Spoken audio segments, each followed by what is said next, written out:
Hello everyone and welcome to an unboxing of a couple of the expansions available for Aliens Another Glorious Day in the Core, which I unboxed on Thursday, I think it was.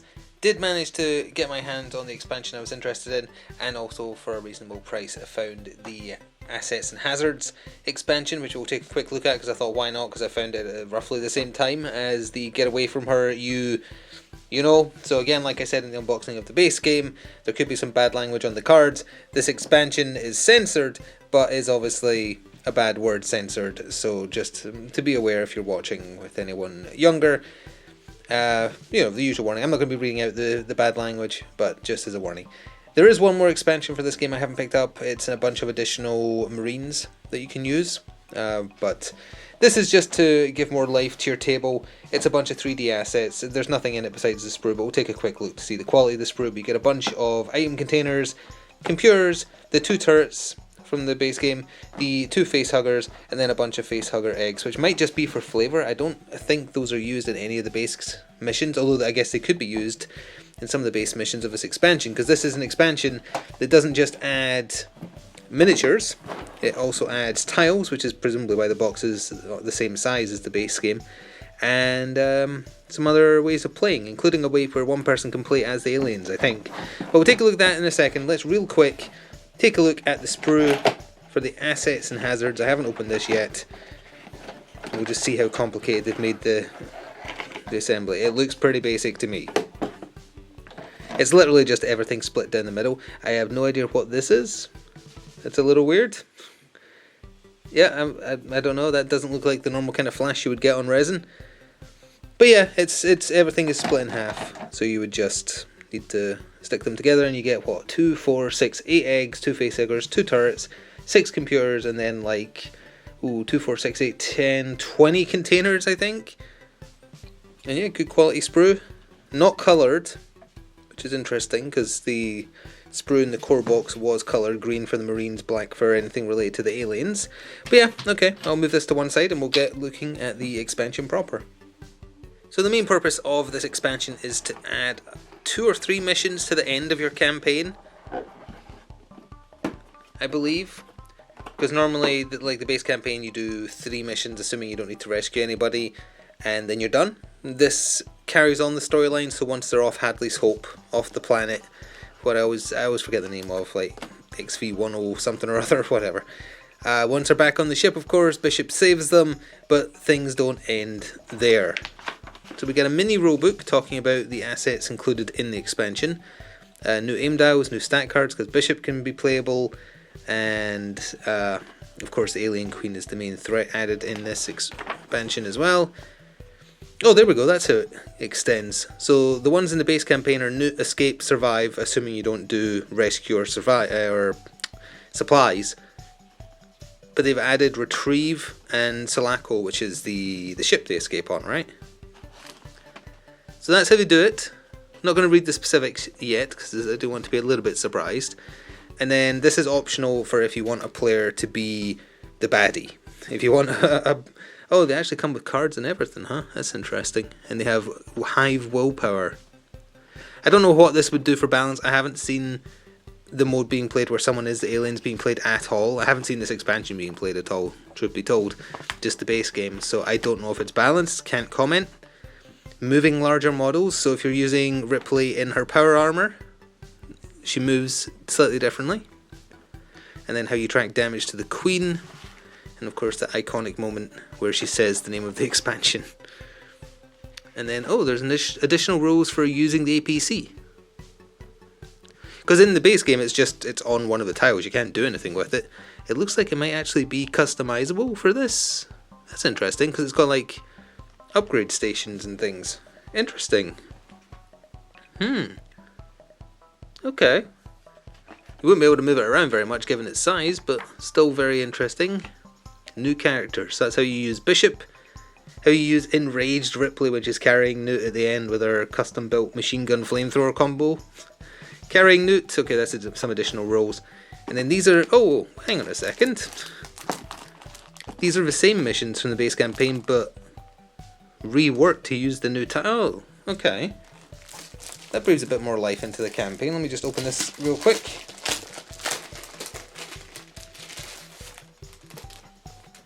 So these are just like the campaign reminders. Can I pull out a little bit? There we are.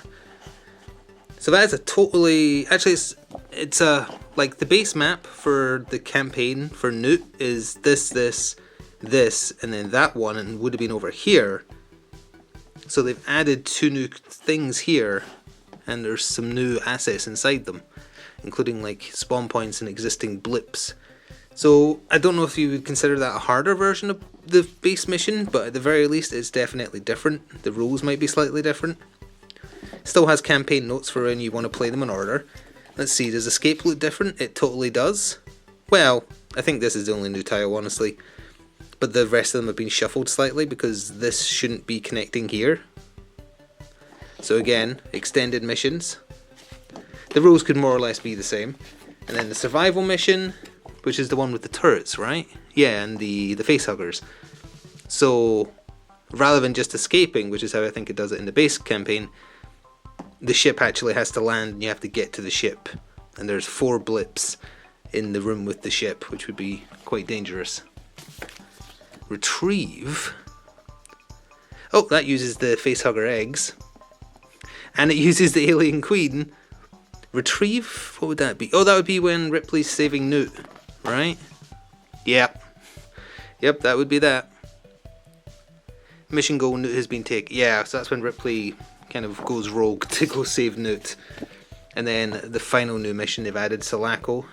The power armor is hidden in there. The alien queen is there, Bishop's there. And that's the climactic ending to the, well, the movie and the campaign.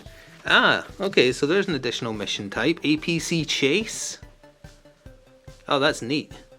So I guess it's working its way through here, but you've got to do stuff. Okay, that may be a bonus thing that happens based on your performance in another mission. And then we just have some bug hunt variants, which is again the one where you start with just a pistol, the odds are against you, you go till you die. Queen's Gambit. Neat. And again, using all the new tiles we have here. The barracks, separated, and evacuation, which has the power armor on it. Very nice. My plan is still to play the base boxes campaign first because it looks shorter than this for a start, not even counting the extra missions, I mean the individual maps. But having a fresh way to play the campaign after, if people like it, sounds great to me. Assembly instructions for the Queen, a little complicated looking, I'm going to be honest. Certainly more complicated than the assembly in the core box. Speaking of which, the power loader looks a little complex. Enrage Ripley, Bishop, and then Bishop when he's broken. That's the word they use, when Bishop is broken. It's not too bad. The feet look a little bit cumbersome, but everything else probably quite hard to paint as well, I would imagine. So then we get to the cardboard. Enraged Ripley, Bishop, that's their heroic sides I think. Bunch more extra blips. I'm not sure if I'd want to incorporate those immediately or not. I guess so. I don't see any reason not to, and these are the grunt sides where they have weaker stats if you're not using them as your hero.